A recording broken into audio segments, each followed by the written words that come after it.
Magandang umaga sa inyong lahat. Alexander Lexa Juice, nagbabalik para sa ating update. Meron lang pong nakakuha ng atensyon na nakakuha po ng aking atensyon sa Twitter world where one of the Twitter account ay talagang masaya para kay Maymay. And this is really true din naman at totoo din naman at may sense po ang kanyang sinabi. Ito po ang sinabi niya. I'm glad that she reached this stage in her life where she can freely do anything she wants and cannot be dictated by anyone. I'm genuinely happy for you, Maymay Entrata. Live the dream. Ayan po ang sinabi ni Ina, which is really true.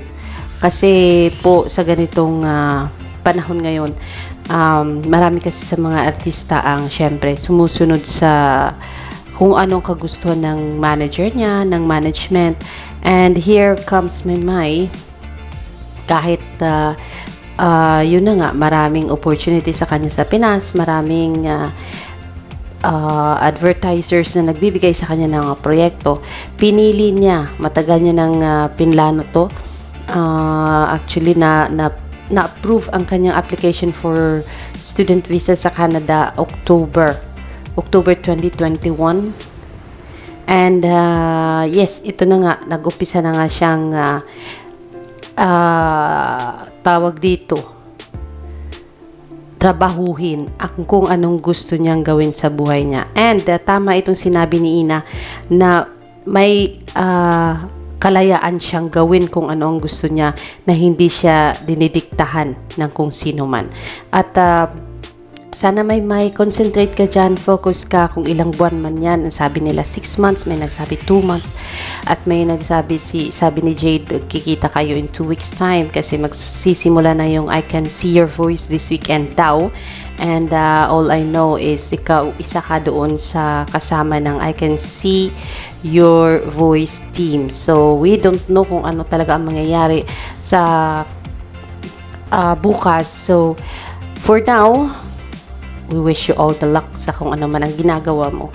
And marami po ang mga CVs, marami ang casual viewers, marami ang mga nakakakilala lang sa'yo. Ang may gusto na isali ka sa pagpipilian na maging first cover page ng Vogue Philippines na ilalunch ngayong September 2022. So kung ikaw man ay magiging mapalad na maisali doon at mailagay sa cover page, napaka-lucky mo na.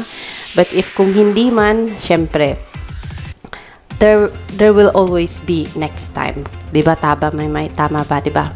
And yan lang muna ang ating update. Maraming mga accounts ang may gusto na ilagay ka doon. Even Mr. Archie R. Carcaso, ano ba apelido niya, ay nakita ko nag-post ng isang mensahe. Nasaan na ba yun? Parang may na-save akong photo noon. Nasaan na ba yun? Parang ang hirap hanapin.